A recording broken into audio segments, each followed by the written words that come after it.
Shalom, saya Lisa, pelayan Tuhan di Soho Capital, Jakarta. Tahun 2019 Tuhan izinkan kami melewati padang gurun kehidupan kami. Saat itu merupakan hari-hari yang berat buat kami, tapi saya bersyukur banget di keluarga Allah. Gereja selalu memberikan makanan rohani yang luar biasa sehingga iman kami tetap kuat. Waktu itu nggak banyak yang bisa kami lakukan, benar seperti yang Pak Jo bilang, waktu kita ada di padang gurun kehidupan, apapun yang kita lakukan seperti nggak ada dampaknya. Dan suatu kali ketika saya dan suami sedang mengikuti Pondok Daud, kami mendapatkan pesan Tuhan melalui Pak Hengki. Waktu itu Tuhan bilang ke Pak Hengki bahwa kami tidak akan malu lagi untuk selamanya. Waktu saya menerima pesan itu, saya semakin yakin remah di Yoel 2 ayat 26 itu pasti digenapi dalam kehidupan saya dan keluarga. Waktu terus berjalan, memasuki tahun 2020 itu Tuhan mulai menjawab doa kami satu demi satu. Setelah suami saya mendapatkan gaji pertamanya, kami juga mulai berusaha membayar hutang kami dengan cara dicicil. Itu baru berapa kali kami cicil, orang yang memberikan pinjaman itu berkata, "Gak usah dicicil lagi. Sisanya anggap sebagai pemberian dari saya." Tuhan membuat kami benar-benar bebas dari hutang. Memasuki tahun 2022 ini, salah satu anak rohani kami berkata kepada saya bahwa beliau akan memberikan kami mobil baru. Dia bilang waktu itu pasti tahun ini, Februari minggu terakhir. Itu saya ingat banget, tema di gereja kita itu warisan ilahi. Di penutup khotbahnya tuh saya ingat banget Pak Jo bilang, kalau saudara percaya, saudara akan mengalami hal-hal yang luar biasa. Saya waktu itu saya amenkan perkataan itu, saya bilang sama Tuhan pada waktu itu juga, saya bilang amin Tuhan. Saya percaya kalau orang tua rohani saya diberkati, saya juga diberkati. Besoknya hari Seninnya, anak rohani kami yang mau memberikan mobil itu kirim pesan, kalau dia mau segera memberikan mobilnya karena dia diteguhkan dengan kesaksian Pak Jo. Terus saya bilang sama anak rohani kami, sejujurnya pergumulan kami saat ini bukan mobil tapi rumah. Gitu. Terus anak rohani kami jawab, kita berdoa ya Bu Lisa, pasti Bu Lisa akan dikasihkan rumah sama Tuhan. Berapa hari kemudian, sesuatu yang nggak terduga itu terjadi, ya sesuatu yang nggak kami sangka-sangka gitu kan. Pemilik rumah yang kami tempati itu telepon, beliau bilang rumah itu sudah diserahkan ke anaknya. Nah waktu itu anaknya memberi kami dua pilihan, ngontrak atau beli. Waktu itu kami cuma dikasih waktu 10 hari. Jujur hari-hari itu kami lalui dengan berserah penuh sama Tuhan karena kami tidak tahu apa yang harus kami lakukan. Jangankan buat beli, buat ngontrak pun kami gak mampu gitu. Beberapa hari kemudian anak rohani kami yang mau memberikan mobil itu kirim pesan, tanya keputusan saya bagaimana. Terus waktu itu saya cuma jawab, iya nih Bu, pemilik rumah juga telepon, dia suruh kita kontrak atau beli. Dan benar-benar di luar dugaan saya, anak rohani kami itu berkata, beli aja Bu Lisa rumahnya, supaya Bu Lisa punya rumah sendiri dan gak ada yang bisa ngusir Bu Lisa dan keluarga. Nanti saya kasih uangnya, kata dia. Waktu itu mendengar kata-kata itu, saya gak bisa tahan ya, saya langsung menangis. Saya menangis, saya bersyukur buat apa yang Tuhan kerjakan. Buat saya itu sesuatu yang luar biasa banget, yang secara manusia nggak mungkin. Saya juga bersyukur dan saya terharu buat kebaikan hati anak rohani kami yang mau berkorban sebegitu besarnya buat kami gitu. Dan ternyata uang yang dia kasih tidak hanya untuk pembayaran rumah, tapi juga untuk mengurus surat-suratnya. Bahkan waktu itu masih ada lebih, jadi saya bisa memberi persembahan kepada Tuhan sebagai ucapan syukur saya atas semua apa yang Tuhan lakukan. Sungguh apa yang Tuhan kerjakan dalam kehidupan kami sangat luar biasa. Saya tahu itu kebaikan Tuhan. Dan saya percaya apa yang Tuhan lakukan buat kami, itu akan Tuhan lakukan juga buat Bapak Ibu dan teman-teman semua. Bagian kita lakukan dengan setia apa yang Tuhan mau. Karena Bu Dita itu selalu berkata dengan Tuhan itu adalah perjanjian. Bukan sebelah pihak tapi perjanjian. Ada yang harus kita lakukan dan Tuhan akan lakukan bagian kita. Itu saja kesaksian saya. Tuhan Yesus memberkati.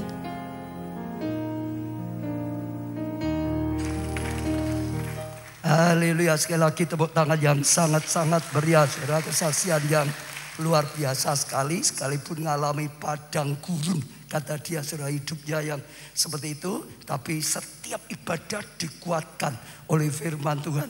Sehingga imannya terus kuat saudara. Bahkan hanya mendapat rema janji. Tuhan akan adakan pemulihan saudara. Lalu sungguh-sungguh Tuhan buka jalan. Yang pertama ya hutangnya dilunaskan gitu saudara. Iya. Lalu yang kedua ya dijanjiin mau diberi mobil gitu saudara. Mau diberi mobil mau saudara. Tapi ternyata Tuhan hebat, bukan hanya mobil, malah dirubah diberi rumah saudara. Kadang-kadang kalau saya lihat Tuhan berkarya seperti ini tuh terharu. Tuhan tuh baik, Tuhan tuh nolong banyak jemaat yang ngalim perkebunan tapi berani percaya. Tuhan itu ya dan amin saudara. Berani tangkap rema Tuhan dan hanya banyak yang ngalami saudara. Sekalipun kadang-kadang saudara saya beritahu kita dihadapkan seperti keadaan yang sangat terjepit. Karena saat itu dikatakan pemilik rumahnya berkata saudara kontrak atau beli. Sudah gitu saudara. Kontrak ya tidak punya uang, beli ya tidak punya orang. Kalau saudara mengalami keadaan seperti itu saudara akan bingung. Karena hanya diberi waktu. Kalau nggak salah tadi 10 hari saja mau beli atau kontrak. Kalau dua-dua enggak berarti harus out gitu saudara. Tapi justru di balik krisis ada Kristus berkarya luar biasa. Disuruh kontrak atau beli malah diberi gratis. Tepuk tangan yang meriah saudara. Nah, saya ajak saudara tangkap sungguh-sungguh tahun ini kita terus saya katakan Tuhan ingin melakukan hal yang luar biasa lebih daripada tahun-tahun yang lalu. Saudara tangkap sebab kalau saudara nggak tangkap dengan iman saudara nggak ngalami. Hanya orang yang tangkap dengan iman. Segala sesuatunya iman itu dasar dari segala sesuatu yang kita harapkan. Kalau saudara masih ingat juga sejak Juni Tuhan mulai bukakan saudara. Ya kita mulai pembangunan. Ya gedung pembangunan saudara. Pusat kegerakan Roh Kudus disediakan tanah 20 hektar saudara. Jakarta juga ada saudara dapat satu tempat ibadah luar biasa. Daerah yang paling mahal 4.000 lebih. Sejak saat itu Tuhan berkata Tuhan ingin memberikan semua gereja lokal.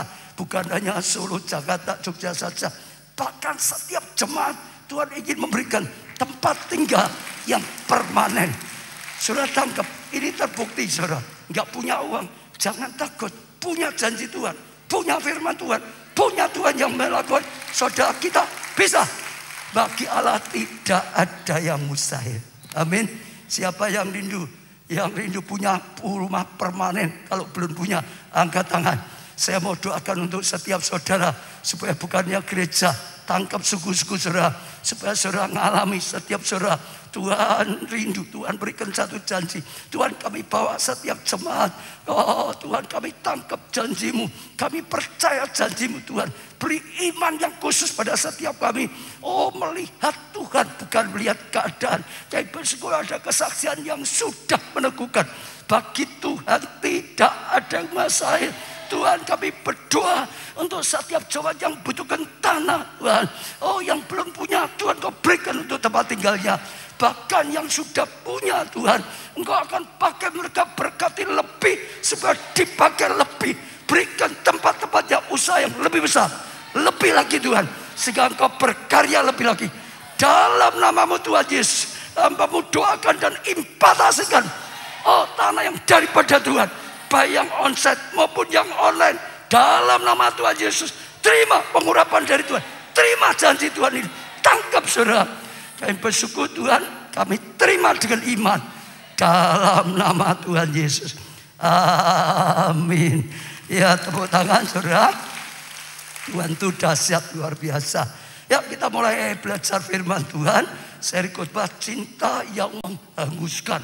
Karena cinta yang luar biasa sampai menyala, sampai menghanguskan saudara. Ya, khususnya hari ini dengan tema standar emas. Artinya standar yang tinggi, bukan hanya sekedar biasa, tapi sangat bagus, sangat luar biasa saudara. Saya bacakan 1 Tawarik 29 ayat 1 sampai 4. Berkatalah Raja Daud kepada segenap jemaat itu, Salomo anakku satu-satunya yang diberi Allah adalah masih muda dan kurang berpengalaman, sedang pekerjaan ini besar. Sebab ya bukanlah untuk manusia baik ini, melainkan untuk Tuhan Allah. Dengan segenap kemampuan, dikatakan dengan segenap kemampuan, aku telah mengadakan persediaan untuk rumah Allahku, yaitu emas untuk barang-barang emas, perak untuk barang-barang perak, tembaga untuk barang-barang tembaga, besi untuk barang-barang besi, dan kayu untuk barang-barang kayu, batu permata syoham dan batu dan permata tatahan, batu hitam dan batu permata yang berwarna-warna, dan segala macam batu mahal-mahal dan sangat banyak pualam. Ya, lagi pula oleh karena cintaku, katakan saudara, oleh karena cintaku, sekali lagi, oleh karena cintaku kepada rumah Allahku, maka sebagai tambahan kepada segala yang telah kusediakan bagi rumah kudus, dengan ini ya memberikan kepada rumah Allahku dari emas dan perak kepunyaanku sendiri 3.000 talenta emas dari emas Ofir, dan 7.000 talenta perak murni untuk menyalut dinding ruangan. Saudara, kisah ini atau perkataan ini dikatakan saat Daud itu saudara sedang mempersiapkan pembangunan untuk bait Allah. Satu hari waktu dia melihat tabut Allah hanya di kemah saja, hatinya terusik saudara, dia tergerak saudara. Aku yang diberkati Tuhan tidur di istana Tuhan yang memberkati aku. Ya, tabut Allah itu lambang hadirat Allah, lambang hadirat hanya di kemah saja. Dia enggak enak, dia enggak tenang, tergerak hatinya untuk membangunkan bait bagi Tuhan, rumah Allah. Dan yang dibangun harus sangat besar, sangat megah, lebih daripada istilahnya sendiri saudara. Kalau orang lihat nama Tuhan ditinggikan, kalau orang lihat nama Tuhan dipermuliakan, sehingga nama Tuhan dimasyhurkan saudara. Karena dia ingin saudara membalas cinta kasihnya Tuhan. Dia sudah diberkati jadi raja, punya istana, untuk membalas cinta kasihnya Tuhan. Nah, singkat cerita Tuhan berkata, bukan kamu yang membangun, tapi anakmu Salomo. Lalu setelah itu seperti yang kita baca, Daud kumpulkan rakyatnya, kumpulkan tentara-tentaranya. Dia berkata, anakku ini masih muda, belum pengalaman, ya. Maka aku siapkan semuanya dengan sekuat tenaga. Tadi dikatakan, dengan segenap kekuatanku, ku siapkan semua emas, perak, permata dan lain-lain. Bahkan karena cintaku pada rumah ya Allah, ya aku juga keluarkan, berikan dari milikku sendiri, ya, emas, perak, permata dan lain-lain. Jadi kalau saudara bisa petik pelajaran, saat itu Daud sedang mengalami sesuatu karena dia, ya karena cintanya yang luar biasa kepada Tuhan, sampai bukan diperintahkan, bukan diminta, bukan disuruh, tergerak sendiri, ingin mempersembahkan bait Allah, ya ingin ya persoalan yang luar biasa, besar, megah, dan maka bukan hanya ngomong, dia kerahkan dengan segenap kekuatannya, dia kerahkan miliknya sendiri supaya itu menjadi kenyataan. Nah, kenapa Daud punya hati seperti itu? Dia rindu mempersembahkan sesuatu yang luar biasa bagi Tuhan, karena dia itu ingin membalas cinta kasihnya Tuhan. Kalau saudara bisa perhatikan, Daud adalah seorang yang bisa merasakan betapa baiknya Tuhan, betapa Oh Tuhan mengasihi dia.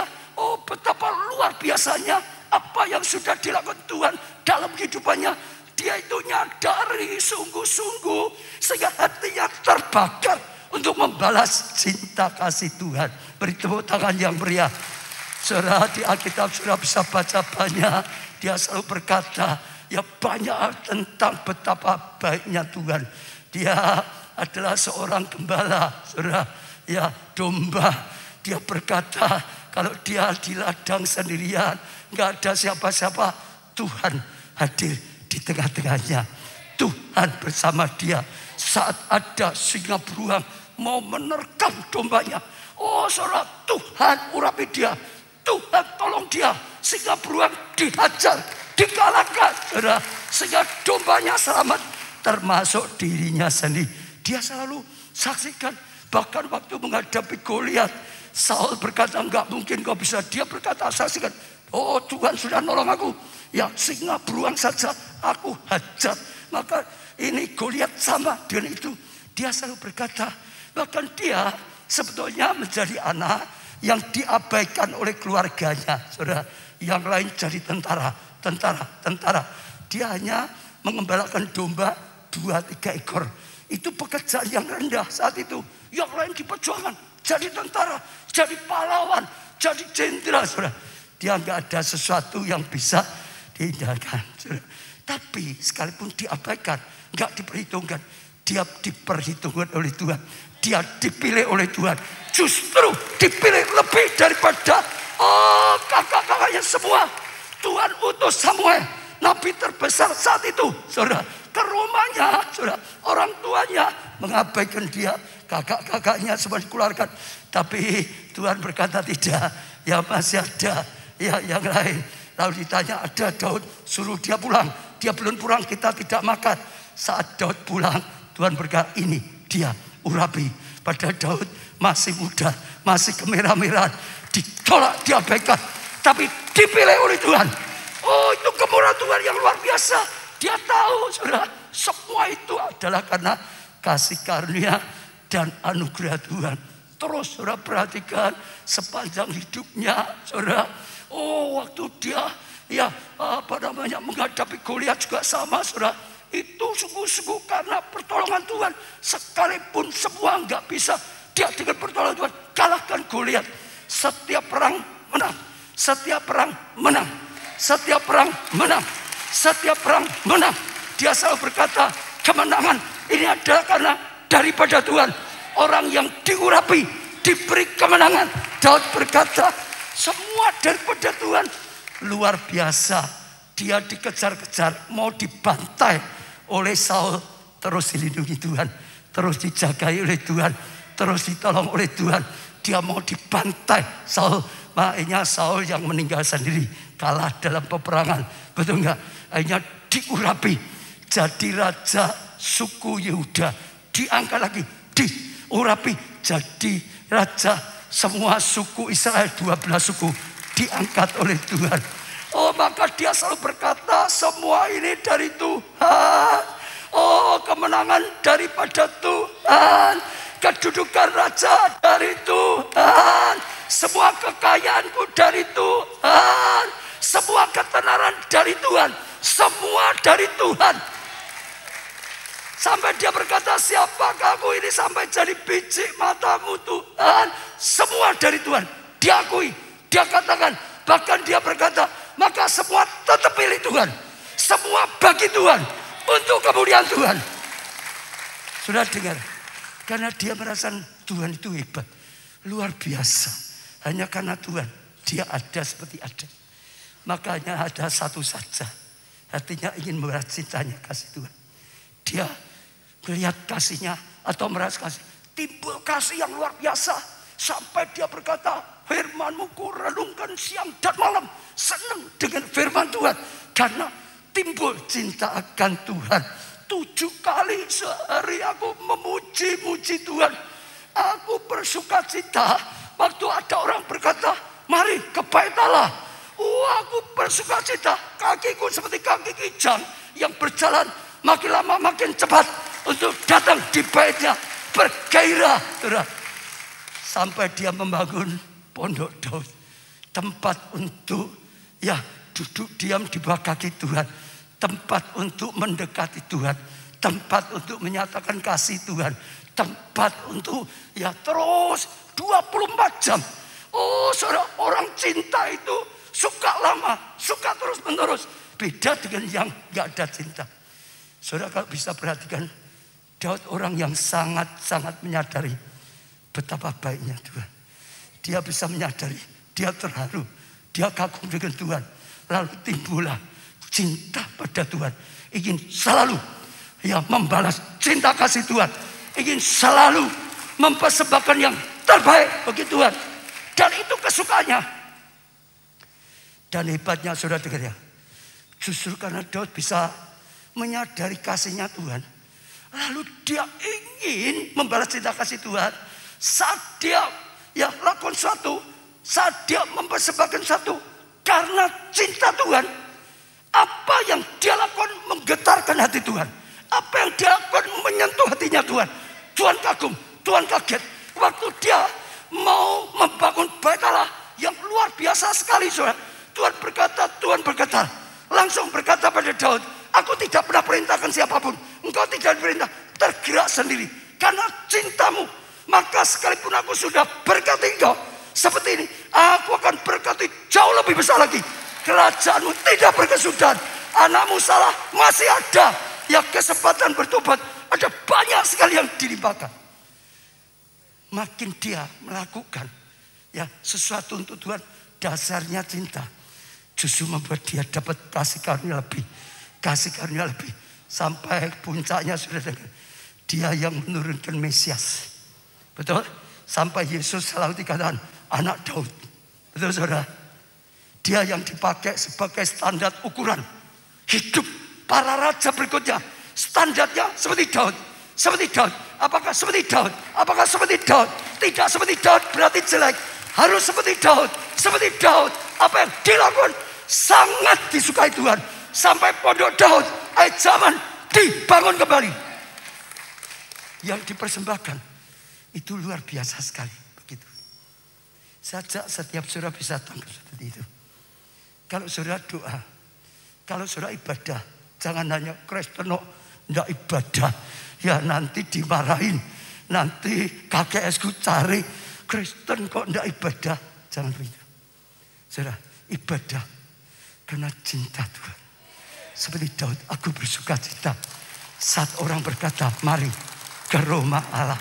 Sebetul di Pondok Daud, saudara menikmati baitnya. Saudara menikmati kasihnya. Saudara menikmati pengurapannya. Adalah kesukaan mendekat pada Tuhan, ibadah pada Tuhan. Saudara, melayani bukan satu beban. Pelayanan itu adalah sikap ingin membalas cinta kasihnya Tuhan. Dipuji atau tidak puji itu urusannya orang lain. Bahkan sampai dicela pun itu urusannya orang lain. Aku hanya ingin memberikan pelayanan bagi Tuhanku untuk membalas cinta Tuhanku. Bukan karena kata orang, bukan karena apa-apa. Betul saudara? Sebab kalau tidak, nanti sudah melayani tidak diperhatikan, kecewa. Aku melayani gak diperhatikan, diabaikan. Aku wis 20 tahun orang pernah disopo. Dengar saudara, bisa mudah kita salah, kita bisa kecewa. Tapi kalau pelayanan untuk membalas cinta kasih Tuhan itu tidak peduli. Itu bukan kebutuhan, itu bukan masalah. Butuhku, pelayananku memuliakan Tuhan, menyukakan Tuhan. Itu kerinduan. Pelayanan seperti ini memberkati hatinya Tuhan. Pelayanan seperti ini sangat berkenan. Pelayanan seperti ini akan diurapi. Pelayanan seperti ini akan terus dipakai Tuhan. Akan dipakai lebih. Benar saudara. Saja kita tahu seperti Daud. Daud itu mengalami luar biasa. Memberi juga sama. Bukan karena diperintah saja. Saudara, baik itu perpuluhan, baik itu persembahan, janji iman dan lain. Hanya karena seperti Daud. Ingin membalas cinta kasihnya Tuhan. Rindu pekerjaan Tuhan maju. Rindu semua milik Tuhan dipermuliakan. Ada sesuatu yang dibangun, yang bisa dipakai memuliakan nama Tuhan. Orang lihat nama Tuhan dipuji. Oh, pekerjaan maju, banyak orang diselamatkan. Itu harus jadi dasar hati kita. Itu bisa saudara lakukan kalau saudara ini menyadari betapa hebatnya kasih. Dia Allah, rela jadi manusia. Betul? Kalau Bapak, begitu besar kasih Bapak pada kita, sehingga dikaruniakan anaknya yang tunggal. Yesus Allah rela jadi manusia. Bahkan dia rela serah dirinya di atas kayu salib. Ya, dihukum gantikan kita. Ditimpa semua kutuk yang seharusnya kena kita. Dia rela disiksa, dia rela menderita, dia disakiti. Oh, dia hukum bahkan sampai mati dia rela. Demi supaya kita dapat pengampunan. Demi supaya saudara dan saya dapat keselamatan. Demi yang sakit bisa disembuhkan. Yang hidup dalam kutuk bisa diubah. Hidup dalam berkat. Hidup dalam kasih karunia. Hidup dalam anugerah. Dia lakukan semuanya demi kita. Kita bisa ada seperti sekarang karena kasihnya, pengorbanannya, sehingga kita seperti sekarang. Kalau saudara nggak nyadari, saudara nggak ada hati membalas cinta kasih Tuhan. Sadari betapa baiknya Tuhan. Mungkin ada saudara yang dulu hidupmu rusak, hancur karena perbuatanmu, dosamu. Tapi akhirnya sudah dapat pengampunan, akhirnya sudah dipulihkan. Sekarang saudara jadi anak Tuhan. Sadari tanpa pengorbanan Tuhan kamu habis. Betul? Saudara yang sakit, dokter berkata nggak bisa angkat tangan, hanya disembuhkan Tuhan. Saudara sadari tanpa kemurahan Tuhan, kasih Tuhan, saudara sudah nggak ada. Saudara yang hancur keluargamu, saudara yang hancur studimu, saudara yang pernah mengalami hancur keuanganmu, saudara mengalami kehancuran dalam apapun. Saudara dengar, saudara bisa nyadari hanya karena kemurahan Tuhan, hanya kasih Tuhan kita bisa diampuni, kita bisa dipulihkan. Bahkan kalau saudara bisa melayani, anugerah, ini kemurahan Tuhan. Betul saudara. Saudara akan melayani dengan senang, sukacita, bukan tekanan. Orang yang tahu kasih Tuhan dan muncul kasih, pelayanan itu indah, nikmat. Pernah ada satu kesaksian atau ilustrasi, seorang ya, karena dijodohkan orang tua menikah. Lalu dia harus menjalankan tugasnya. Seorang istri pagi bangun, harusnya dia macam-macam terus. Bertahun-tahun dia merasa berat ya jadi istri ya. Wah, harus pagi bangun ini nanti untuk anak macam-macam. Nah, satu hari karena sakit suaminya meninggal. Setelah beberapa lama dia ketemu dengan sang pihak, sama-sama jatuh cinta, menikah yang kedua. Tapi suaminya karena meninggal. Yang kedua, dia itu merasa kok beda. Sekarang kalau pagi bangun, menyediakan semuanya untuk suami, untuk anak. Itu sukacita, gak merasa berat. Dulu rasanya kok beban, dulu berat, sekarang senang. Oh, lakukan satu untuk suami senang, lakukan satu untuk anak senang, sukacita. Dia mulai mikir, loh ini kerjanya sama, kok rasanya beda. Akhirnya baru sadar, dulu tanpa cinta, sekarang karena cinta. Betul. Betul lah. Orang pacaran karena cinta, lama itu senang, jauh itu senang. Memberi supaya surprise dia. Betul saudara. Yang terbaik. Kalau saudara tahu, saudara akan lakukan. Dan kalau saudara melakukan itu karena cinta Tuhan, apa yang saudara lakukan memberkati hatinya Tuhan. Sangat memberkati. Dan Tuhan akan lipat gandakan luar biasa. Tuhan akan pakai lebih dan lebih lagi. Hari ini saudara belajar seperti Daud. Resapi kebaikan Tuhan. Resapi kasih Tuhan. Makin kau bisa meresapi, engkau akan terharu. Engkau akan kagum. Hatimu akan penuh kasih. Kasih itu akhirnya akan meluap. Dan saudara tidak bisa diam. Saudara akan ingin membalas cinta kasih. Dan waktu saudara punya seperti yang Daud punya, hidupmu akan terus dipakai lebih. Kalau ada pendoa yang merasa wabot, mulai berubah. Rasakan kasih Tuhan. Nanti beda hatimu. Kalau ada pelayan Tuhan apapun, saudara merasa bosan berat layani, rasakan kasih Tuhan. Kalau saudara bisa rasakan kasih Tuhan berubah, hidupmu berubah, pelayananmu berubah, dan itu luar biasa, menyukakan, melupakan. Itu belajar. Saya sendiri merasa, tolong itu kok nggak ada jamnya ya, lupa terus. Ya kita sendiri kadang lupa, saudara. Saya sendiri ngalami, saudara. Saya sendiri ngalami. Ya, mengapa saya melayani seperti itu, saudara? Beda. Semua pelayan saya itu karena sekarang dasarnya itu karena saya merasakan cinta Tuhan yang luar biasa. Saya ingin membalas cinta Tuhan yang luar biasa. Sehingga pelayanan semua bagi saya itu satu kenikmatan, satu kesukaan. Saya dulu adalah orang yang gak percaya dengan Tuhan. Saya merasa anaknya orang kaya, aman. Betul gak saudara? Tapi nyatanya ya, waktu Tuhan izin rambut saya rontok habis. Sampai studi saya hancur. Masa depan saya hancur. Saya merasa seperti sampah. Sudah gak ada apa-apanya. Ya ayah saya dengan kekayaan biayai. Dari dokter satu ke dokter yang lain. Biayai saudara. Sampai dokter spesialis sampai luar negeri. Gak ada yang bisa menolong. Lalu sampai pengobatan alternatif. Gak ada yang bisa menolong. Sampai tempat-tempat keramat mistik saya datangi. Gak ada yang bisa menolong. Sampai satu hari. Waktu saya datang pada Yesus. Dan dia Tuhan yang baik. Dulu saya tertawakan. Dulu saya abaikan. Apa Yesus, apa Tuhan. Tapi Tuhan memeluk saya dengan kasih-Nya. Saya diampuni. Saya diselamatkan. Saya disembuhkan. Bukan hanya sekedar disembuhkan. Saudara, hanya saya diberkati bisa membangun rumah tangga. Kalau tidak tolong mungkin gak ada wanita yang mau gundul pelontos. Gak ada alih semuanya saudara. Akhirnya saya diberkati bisa kerja. Dan akhirnya bisa punya pabrik yang maju sekali. Sedang maju-majunya. Tuhan panggil saya untuk jadi gembala sidang. Sebetulnya secara daging saya nggak mau saudara. Jadi gembala sidang itu berat. Disorot gitu saudara.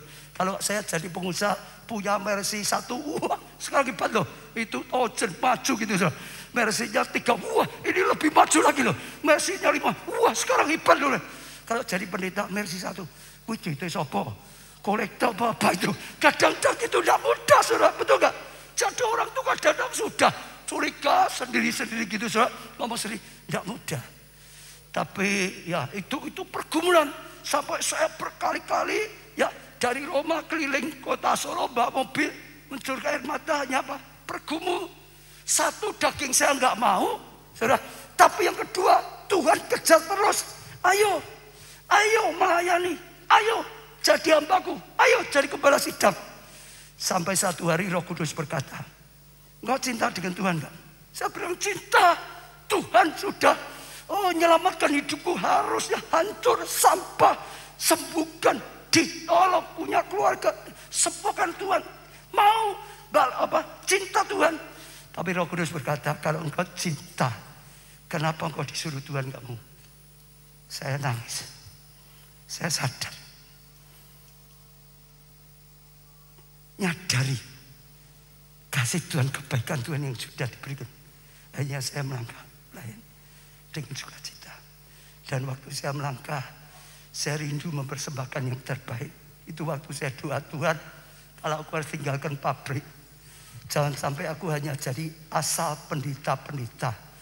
Aku rindu ya pelayananku bisa selamatkan banyak orang. Supaya berarti aku tinggalkan pabrik. Banyak orang, saya minta beri aku visi Tuhan. Supaya selamatkan banyak. Tuhan berikan 1000. Saya tangkap, saya imani visi dari Tuhan. Saya umumkan, kita doakan, kita perjuangkan. Kita doakan, perjuangkan. Tuhan tolong 1000 jiwa. 1000 jiwa lalu minta lagi Tuhan. Beri lebih lagi, supaya lebih berguna lagi. Tuhan beri visi 5000. Terus saudara, didoakan, dikuasakan, diperjuangkan terus saudara. Sampai saudara, ada orang yang berkata saat itu, ya Pak Agung cerita dengan saya, Pak, kita itu ditertawakan sama orang temanku. Apa? Katanya gereja kita kegedean biak kurang cagak. Itu dasarnya apa? 5.000 karena saat itu Solo belum ada, jemaat 5.000 tidak ada, paling banyak 2.000. Apalagi Pak Obaja, wong cilik 5.000, kok kayak cecak menguntal truk katanya gitu saudara. Seperti cecak gitu saudara. Saya berkata terserah orang ngomong apa, pokok Tuhan yang berkata kita jalan terus. Tuhan tolong 5.000. Lalu juga terus minta lagi lebih besar 10.000. Tuhan tolong lebih lagi 20.000. Tuhan tolong saudara. Bahkan lainnya 1 juta saudara. Saudara dengar, itu bukan ambisi, itu rindu. Supaya sebanyak mungkin orang bisa diselamatkan. Supaya sebanyak mungkin ya Tuhan punya arti dalam pengorbanannya. Bukan karena angka, bukan. Bangun juga sama. Gedung Peskop bukan, wah gedung Peskop jadi gedung. Enggak. Supaya orang diselamatkan. Ada tempat yang dipakai menggalakkan. Setelah situ penuh, bangun gereja ini. Bukan supaya wah keluarga Allah, gedungnya besar. Bukan. Supaya lebih banyak orang bisa ditampung. Lebih banyak orang bisa diselamatkan. Lebih banyak orang dibangun lagi. Karena cinta ingin mempersembahkan yang terbaik. Betul saudara? Setelah itu sekarang Tuhan berikan visi. Bangun pusat kegerakan Roh Kudus. Tuhan beri, saudara, mandat Tuhan beri. Ya kesempatan 20 hektar. Itu proyek saya ajak saudara bisa lihat. Itu proyek yang luar biasa. Itu proyek yang mulia saudara. Sangat besar, sangat mulia. Kenapa? Tuhan berkata akhir zaman akan dilakukan Tuhan besar-besaran. Tuhan ingin sebanyak mungkin selamatkan. Itu putaran terakhir selalu segenap kekuatan. Ya, air zaman hujan awal, hujan air kan dicurahkan. Oh, supaya banyak orang diselamatkan, dilanda oleh Tuhan. Tapi Yesus berkata, Tuhan memang banyak disediakan, pengerjanya kurang. Oh, penuainya kurang, butuh penuai, minta penuai, bangun penuai, supaya banyak orang bisa dituai. Banyak orang bisa diselamatkan. Sudah tahukah? Mandat untuk membangun pusat kegaruan ini, tujuan utamanya apa? Bukan pamer. 20 hektar itu tidak ada gunanya kalau nggak ada artinya bagi Tuhan. Betul? Sudah tahu? Sedang mempersiapkan penuai. Sedang mempersiapkan penuai. Sedang mempersiapkan penuai. Maka sudah pusat kegerakan Roh Kudus global sampai ke bangsa-bangsa.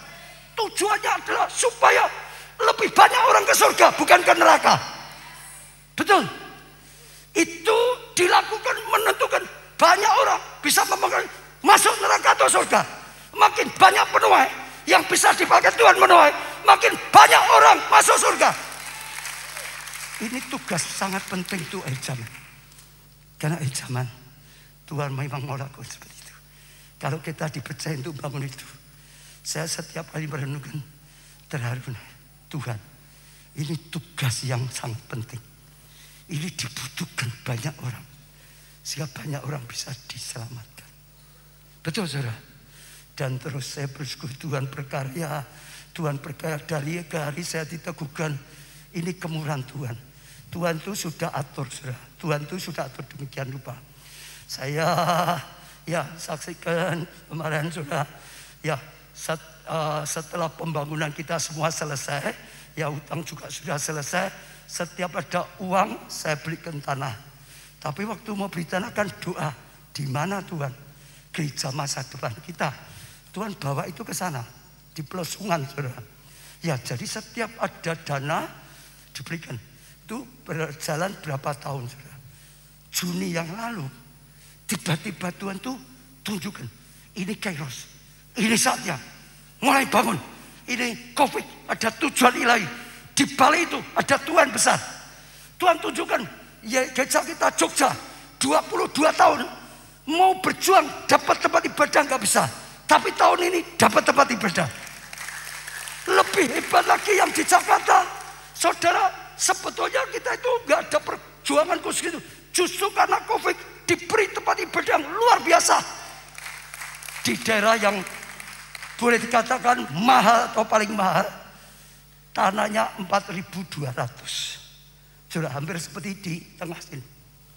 Dibangunnya hampir 9 lantai, 8,5. Itu kalau saudara pengusaha bisa ngitung, saudara akan kaget. Dan luar biasa, Tuhan itu sudah ngatur. Luar biasanya apa? Nanti ulang tahun gereja September, sana diresmikan dipakai ibadah. Sudah saya ajak lihat ya. Sana dipakai ibadah. Solo ulang tahun nanti gereja, kita akan resmikan peletakan batu pertama. Mulai membangun. Sana selesai, mulai dipakai, langsung lanjut Solo, mulai membangun. Betul, semua itu dalam rencana Tuhan. Betul saudara, saya itu kagum setiap dibukakan. Saudara lihat, pelesungkan itu Tuhan yang berikan untuk kita. Saudara, itu ada di utara kota Solo. Saudara nanti lihat petanya, di utara kota Solo. Lah, saudara, tol itu adanya di utara kota Solo. Betul? Tanah kita itu bisa di tengah-tengahnya. Pintu gerbang turun, ya, di sebelah timur, pintu gerbang sebelah kanan. Tanah yang Tuhan berikan itu di tengah-tengahnya. Jadi artinya apa? Suku-suku itu global. Orang dari luar kota mau ke sana dekat, nggak usah macet di kota dulu. Kalau yang dari Jawa Timur, mereka sampai di situ turun pintu gerbangnya, langsung sudah dekat sekali. Dari bagian Jawa Barat turun pintu gerbang sebelah barat, langsung sudah. Bahkan dari luar negeri yang naik pesawat terbang, begitu mendarat airport langsung naik tol, betul nggak? Naik tol turunnya dekat situ, dekat. Dari mana dekat? Dari Surabaya cukup 2 jam, Semarang 1 jam, Jogja 3/4 saja. Di mana-mana nanti akan itu sangat lancar sekali. Dan kalau seperti HUT sini semua di sana, karena akan ada juga mesnya, hotelnya atau apartemennya, sehingga bisa menjadi pusat kegerakan. Saya tuh heran, Tuhan itu sudah ngaturnya hebat. Dulu waktu disuruh Tuhan kita tidak ngerti. Untuk apa tidak ngerti. Nah, kita sudah beberapa waktu, saya ngajak SGG, Staf Gembala Global, untuk ninjau di sana, untuk doakan di sana. Saudara lihat ini semua SGG ya, kita ninjau, kita doakan di sana. Nah, tempatnya itu jauh, saudara. Kita ini ada di sebelah sini, ini jalan. Kita punya jalan depan, di depannya itu jalan lagi. Nembus gitu saudara. Kita doakan, kita mulai meteraikan. Pilih Tuhan, dipakai untuk Tuhan. Lalu hari Kamis yang lalu, ada jemaat yang rindu, ingin lihat. Lalu kita lihat di sana. Coba saudara lihat ini. Ya, kita lihat di sana saudara. Kalau enggak salah Pak Chandra, Bu Chandra ikut ya.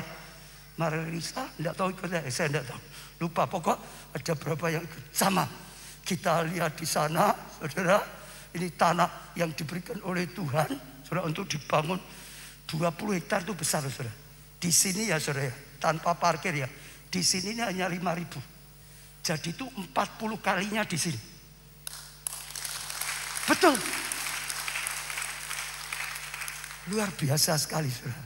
Lalu Jumat sore, ya jemaat ada banyak ingin tahu.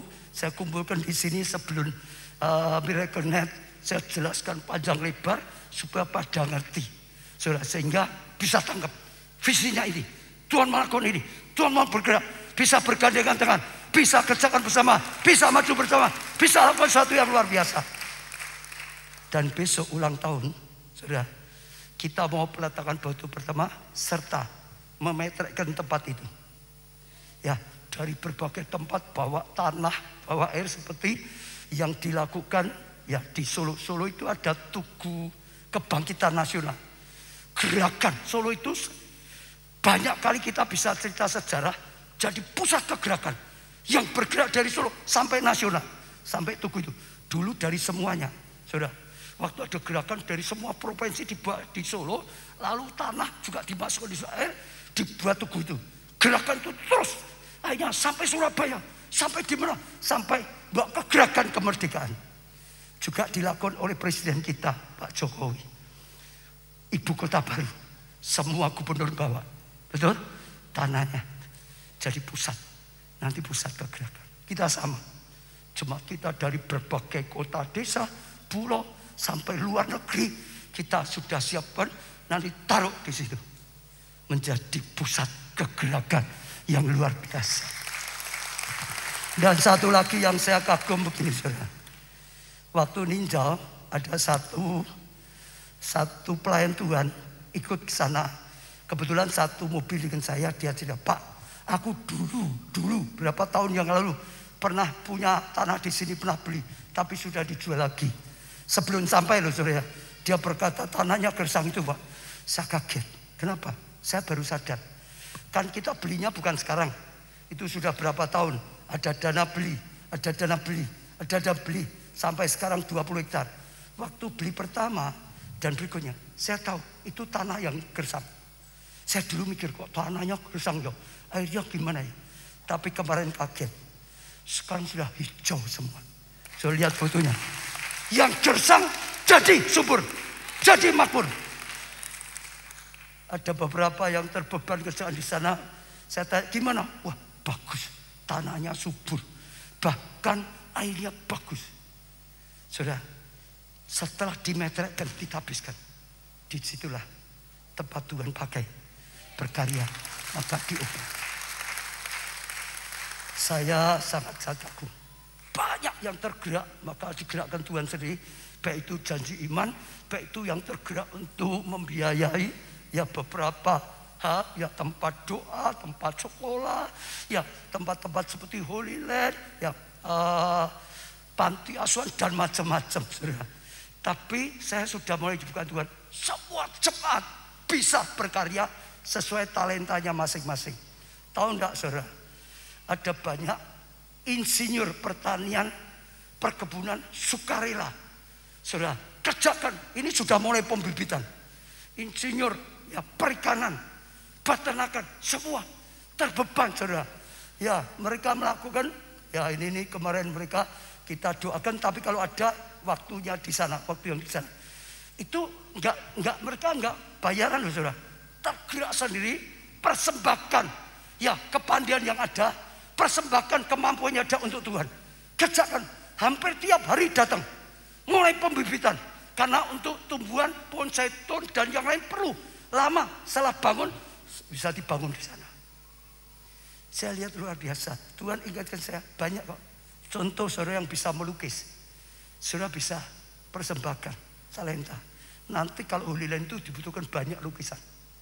Apapun. Ada satu jemaat yang kerjanya adalah membuat letter send itu loh, seperti nama-nama, lalu seperti kalau depan gereja Betel misal gitu. Digerakkan Tuhan juga. Tuhan berkata, ini pekerjaanku. Dulu nggak ada, ditolong Tuhan. Aku ingin pakai pekerjaanku dukung. Nanti semua yang dibutuhkan itu dia yang ngerjakan free. Semua, saudara bisa apapun. Kalau saudara bisa. Tapi sekali lagi, jangan lakukan apa, jangan memberi kalau tidak dasarnya cinta. Nanti menyesal. Tapi kalau saudara cinta Tuhan, saudara ingin proyek ini jadi, saudara ingin pekerjaan Tuhan maju, saudara ingin banyak orang diselamatkan, lakukan. Nanti saudara akan lihat perkenan Tuhan. Nanti saudara akan lihat kasih karunia dilakukan luar biasa. Saatnya, bukan nilainya saudara. Tuhan itu lihat hatinya, bukan nilainya. Saya ajak kita baca apa yang dikatakan oleh Tuhan Yesus. Ya, saudara, di Lukas 21 ayat 1 sampai 4. Ketika Yesus mengangkat mukanya, ia melihat orang-orang kaya memasukkan persembahan mereka ke dalam peti persembahan. Ia melihat juga seorang janda miskin memasukkan 2 peser ke dalam peti itu. Lalu ia berkata, aku berkata padamu, sesungguhnya janda miskin ini memberi lebih banyak. Saudara dengar ya, lebih banyak daripada semua orang itu. Sebab mereka semua memberikan persembahan dari kelimpahannya, diberkati jadi berkat. Tapi janda ini memberi dari kekurangannya. Saudara dikatakan, bahkan ia memberi seluruh nafkahnya. Itu dipertaruhkan nafkahnya. Yesus berkata, ini lebih banyak. Yang dilihat Tuhan bukan materinya. Sebab materi dari Tuhan. Ayo, dana kita kan dari Tuhan toh, bukan kita sendiri toh. Semua kekayaan kita dari Tuhan. Yang dibutuhkan Tuhan hati. Ini janda ini dari kekurangannya, semua nafkah itu hanya bisa lakukan karena hati yang cinta Ada Tuhan. Gak ada hati yang cinta Tuhan gak akan bisa melakukan. Kejem. Wes ulah duwe kok diuyak-uyak. Betul. Tapi saudara akan lihat orang-orang seperti ini karena cintanya pada Tuhan. Semua diberkati. Orang kaya semua yang memberi diberkati. Tapi yang dimaksud Tuhan ini nilainya paling besar. Betul. Saya ingat satu hal. Gereja Tuhan kita waktu bangun ini saudara. Ya, dulu sudah selesai. Tapi kita masih kurang. Ada hutang sekitar 20 M. Jadi ceritanya waktu dulu bangun ini saudara. Di tengah jalan sudah kehabisan dana. Jadi kalau nggak ada dana lagi berhenti dulu pembangunannya. Lalu Tuhan gerakkan seseorang. Dengar Tuhan berkata jelas. Untuk biayai. Untuk menjamin tanpa bunga dan tanpa waktu kapanpun sudah nggak ada batas waktu. Pokok ini minjem gitu. Tapi berupa dolar, 2 juta dolar dipinjam. Lah bangunan selesai, kita masih ada pinjaman 2 juta dolar, saudara. Karena ditalang itu. Lalu saya berkata, kita ini dipinjami harus bayar, ya. Karena ngomongnya bukan memberi loh. Pinjami, maka kita harus bayar. Gereja harus jujur. Kita anak Tuhan, hamba Tuhan harus jujur. Lalu saat itu digerakkan. Setiap jemaat minimal sisihkan setiap hari 2.000 rupiah. Itu waktu digerakkan. Setiap jemaat Tuhan ajarkan seperti itu. Setiap jemaat minimal 1 hari 2.000. Kumpulkan, minggu bawa. Masukkan janji iman. Setiap jemaat semua itu saudara. Setiap hari 2.000. Ada ikut bersama-sama bangun, saudara, bersama-sama ya melunasi. Dan 1 tahun lebih, belum 2 tahun lunas.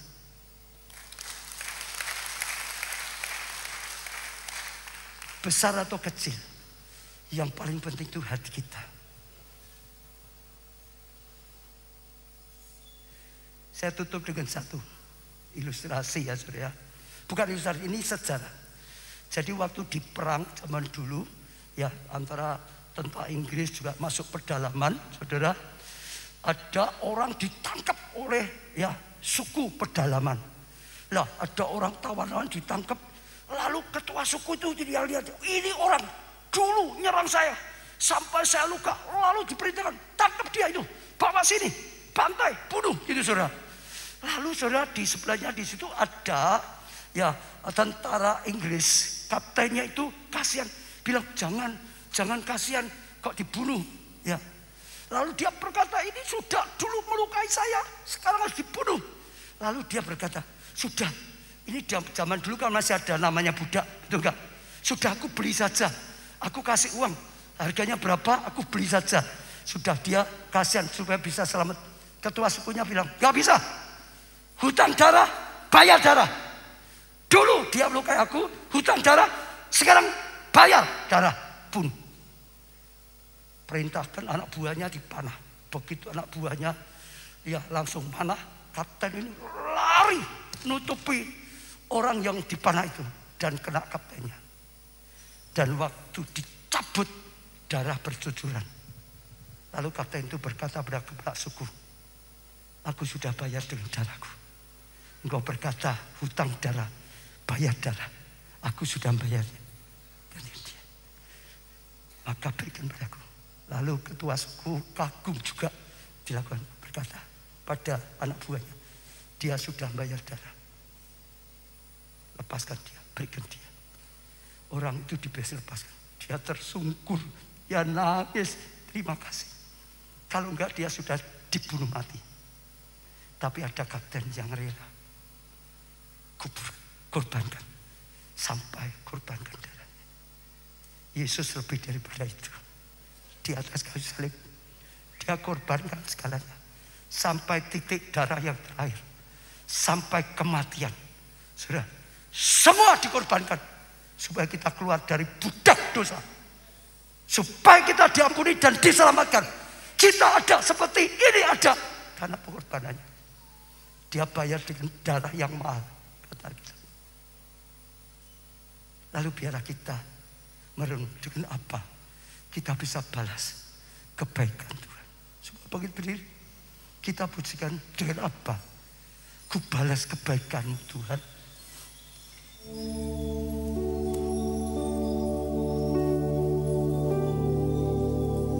Dengan apa kan ku balas segala kebaikan-Mu? Segenap hatiku menyembah-Mu Yesus, Selama-lamanya Tuhan. ku bersyukur padamu. Dengan apa kan ku balas segala kebaikan-Mu?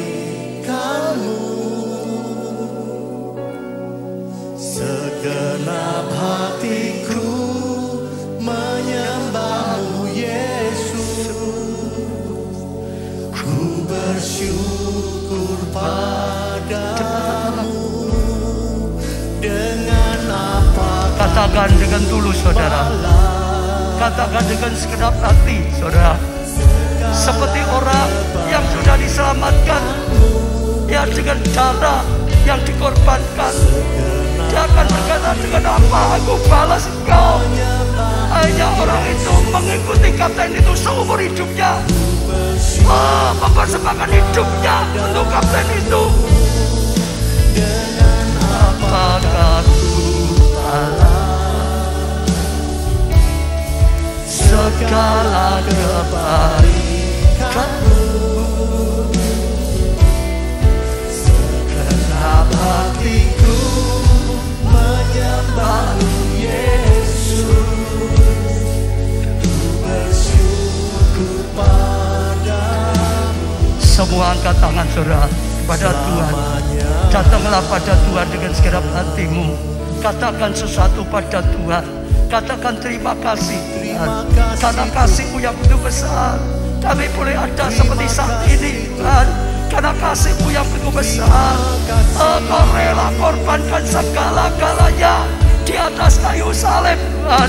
Engkau Tuhan Allah rela jadi manusia yang fana seperti kami, rela memberikan diri-Mu Tuhan, ditimpa untuk ditimpa hukuman, bahkan sampai mati di atas kayu salib. Pengorbanan-Mu yang tidak terkirakan, kebaikan-Mu yang tidak terkirakan, bahkan Kau mau agar kami jadi anak-Mu Tuhan. Lebih juga Roh-Mu mau tinggal di dalam hati kami untuk menuntun kami. Tuhan, kebaikan-Mu yang tidak mungkin kita bisa bayar seperti pengorbanan-Mu, tapi ajarkan pada setiap kami dengan apa kami boleh Tuhan belajar membalas cinta kasih-Mu, sekalipun tidak seberapa, tapi boleh menjadi persembahan yang berkenan, yang menyukakan hati-Mu Tuhan. Ajarkan kami seperti Daud lakukan, karena menyadari betapa baiknya Tuhan, betapa kasih-Nya Tuhan, maka selalu rindu dekat dengan Tuhan, selalu memuji-muji Tuhan, selalu rindu balas cinta kasih Tuhan. Buat kami seperti Daud lakukan, sehingga menyukakan hati-Mu Tuhan, sehingga Kau berkarya, bahkan Kau pakai nurunkan Mesias, nurunkan Juru Selamat Tuhan. Karena apa yang Kau lakukan Tuhan, hamba-Mu berdoa untuk setiap jemaat, untuk setiap pelayan Tuhan, punya hati seperti hatinya Daud Tuhan, yang menyukakan hati-Mu Tuhan. Terus apa yang dibuat Daud Tuhan Kau lakukan sampai pondok Daud Zaman terus menjadi kesukaan Tuhan. Beri kami hikmat setiap kami, apa yang harus kami perbuat, apa yang harus kami lakukan untuk belajar membalas kasih-Mu yang tanpa batas. Kau berbicara pribadi dengan pribadi. Kami tahu Tuhan, Engkau terus menuntun kami. Roh Kudus, Engkau ada penolong, supaya kami bisa mengerti. Engkau yang menuntun kami. Tuntunlah kami, tolonglah kami, bimbinglah kami beri kemampuan, beri hatimu Tuhan, seperti hati Daud juga berikan pada setiap kami, sehingga kami menjadi umat yang berkenan, yang memuliakan Kau, yang membalas cinta kasih-Mu, bahkan anugerah-Mu nyata. Semua berdoa di hadapan Tuhan. Tapi kalau saudara merasa sementara firman Tuhan sampaikan sampai saat ini ada rema daripada Tuhan yang ingin saudara lakukan, angkat kedua tanganmu. Kalau saudara merasa Tuhan bicara pada saudara melalui firman-Nya, ada dalam batinmu, saudara ingin menanggapi Tuhan, angkat kedua tanganmu. Tuhan, lihatlah Tuhan, anak-anak-Mu Tuhan yang ingin menanggapi perkataan-Mu. Tangan-tangan yang diangkat, hati yang komitmen Tuhan, meteraikan keputusan ini. Tuhan, berilah hikmat, supaya mengerti, berilah kemampuan pengurapan supaya kami bisa melakukannya Tuhan. Beri hati yang baru, hati yang cinta, hati yang taat, hati yang setia, hati yang berkenan di hati-Mu Tuhan. Dan Kau yang berkarya, kami bersyukur Tuhan, Engkau menuntun kami melalui firman-Mu, rema demi rema dalam gereja-Mu, rema demi rema pada setiap anak-anak-Mu, setiap pelayan Tuhan. Dan Kau jadikan Tuhan firman-Mu, rema-Mu menjadi nyata. Kami bangga punya Allah seperti Kau. Terima kasih. Terima kasih. Kami terima pengurapan, kami terima meteraikan dalam nama Tuhan Yesus. Amin. Amin. Saudara, kalau ada di antara saudara belum ikut Tuhan Yesus, ambillah keputusan. Hanya di dalam Yesus kau akan dapat pengampunan, keselamatan, dan semua kebaikan Tuhan. Terima Dia, katakan Yesus, aku mau jadi umat-Mu. Terimalah aku, jadikan aku umat-Mu, bahkan anak-Mu. Biarlah Roh-Mu masuk. Nanti saudara lihat Tuhan datang dalam hidupmu. Ya, semua saudara yang sudah terima Tuhan, komitmen ibadah rutin supaya bisa tergembalakan dengan baik setiap minggu. Ya, lalu juga komitmen tertanam dalam gereja lokal supaya terus bertumbuh. Ya, berbahagia. Ya, pohon yang ditanam di bait Allah, daftarkan untuk jadi anggota. Saudara, ikuti baptisan kalau yang belum baptis, dimeteraikan dalam Tuhan. Kuasa Tuhan seperti tadi anak dimeteraikan. Ikuti kelompok sel. Di situ saudara akan dikembalakan lebih baik karena ada satu pembimbing, ya sekitar 10 orang dan satu. Saudara akan lebih lagi. Dan satu lagi, ikuti SOM, itu sekolah Alif. Saudara lebih mengerti firman, saudara akan bisa dilatih untuk melayani. Dan kalau bisa, kalau selesai, saudara ikut pelatihan, saudara juga bisa jadi ketua kelompok sel. Saudara juga bisa melayani. Ya, buka kelompok sel di rumah. Saudara lihat hidupmu dibawa terus naik, terus naik, amin, terus naik oleh Tuhan. Dan saya percaya itu luar biasa. Yang terakhir, saudara yang bisa berjuang, ikut UC. Percaya saya, karena tahun ini tahun yang luar biasa. Ya, tahun 2022 UC saudara akan lihat ada sesuatu yang luar biasa. Gak rugi, saudara, percaya saya, gak rugi. Saya sudah melihat ini tahun yang hebat, ini tahun yang luar biasa. Berjuang supaya bisa ikut. Bahkan kalau saudara bisa, saudara bayari orang lain yang memang gak bisa. Saudara kan apa? Cinta Tuhan, cinta sesama, sehingga semua bisa maju dalam Tuhan. Amin, saudara. Kita pujikan lagu sukacita. Haleluya. Bangkit semua dengan sukacita, saudara. Amin. Tetap sukacita semuanya. Beri tepuk tangan yang meriah bagi Tuhan yang diberkati Tuhan. Kita cinta gereja keluarga Allah. Amin. Di tempat ini kita tertanam, kita bertumbuh dan melayani Tuhan.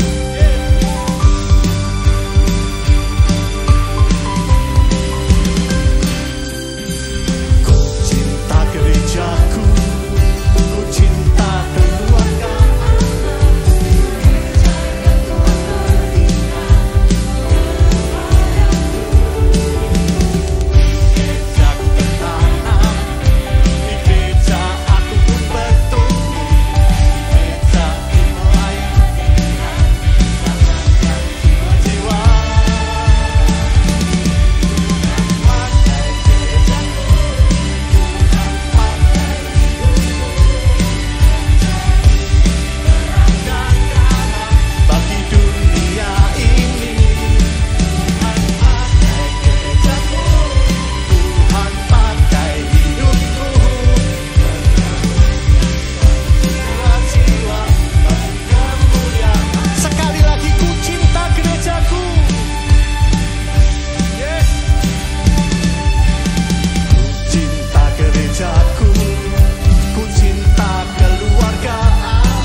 segala kasih karunia yang luar biasa. Terus Tuhan, kami rindu jadi anak yang terbaik bagimu, anak yang menyukakan hatimu Tuhan, hamba-hamba yang setia bagimu, yang berguna ya bagi kerajaanmu lebih dan lebih. Terima kasih Tuhan. Angkat tangan saudara, diberkati saudara oleh Tuhan. Amin. Diberkati hati yang mengasihi Tuhan seperti Daud. Diberkati hati yang bisa menangkap kasih Tuhan luar biasa seperti Daud. Diberkati keluargamu, amin. Kesehatanmu, amin. Pertumbuhan iman rohanimu, amin. Pelayanan dan kesaksianmu, amin. Diberkati studi atau pekerjaanmu, diberkati keuanganmu, amin. Masa depanmu, amin. Segenap kehidupanmu, amin. Diberkati dan jadilah berkat, amin. Karena anugerah dari Allah Bapa, kasih karunia dalam Putra yang tunggal Tuhan Yesus Kristus, persekutuan di dalam Rohnya yang kudus, yaitu Engkau Roh Kudus, sampai selama-lamanya. Sudah diberkati, katakan bersama, amin. Terima kasih Yesusku, terima kasih Yesusku, puji syukur hanya bagi Tuhanku. Terima kasih Yesusku, terima kasih Yesusku, puji syukur hanya bagi Tuhanku. Puji syukur hanya bagi Tuhanku. Puji syukur hanya bagi Tuhanku. Tuhanku, Tuhanku.